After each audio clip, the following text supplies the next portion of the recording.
नमस्कार प्यारे विद्यार्थियों। आज हम इस वीडियो के अंदर बात करेंगे कक्षा 5 की हिंदी की कार्यपुस्तिका के कार्यपत्रक 17 का हल देखेंगे।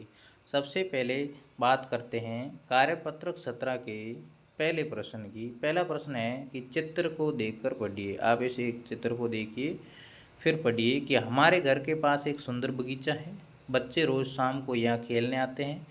कुछ बच्चे झूले झूलते हैं, कुछ फिसलपट्टी पर फिसलते हैं और कुछ पेड़ों की छाया में बैठकर कहानी सुनते हैं।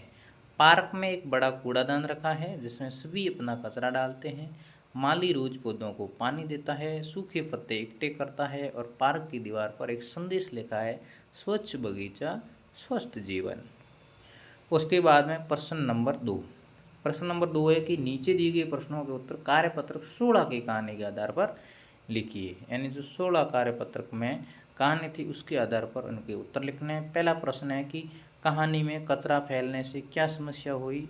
कचरा फैलने से जानवरों को कहीं भी साफ जगह नहीं मिल रही थी। दूसरा प्रश्न है कि जानवरों ने मिलकर क्या क्या काम किए। जानवरों ने मिलकर, हाथी ने पत्ते और प्लास्टिक उठाया और सभी ने मिलकर जंगल को साफ किया। इस प्रकार लिख सकते हैं। अगला है प्रश्न नंबर 3। प्रश्न नंबर 3 है कि शिक्षक सहपाठी के साथ निम्न विषय पर चर्चा करते हुए लिखिए।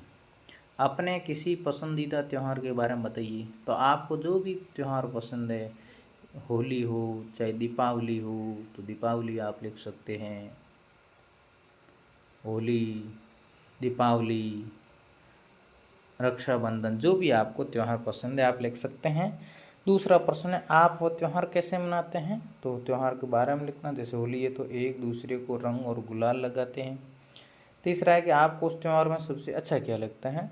तो एक दूसरे के साथ खेलना है। होली को बहुत सारे लोग खेलते हैं, तो एक दूसरे के साथ में खेलना अच्छा लगता है।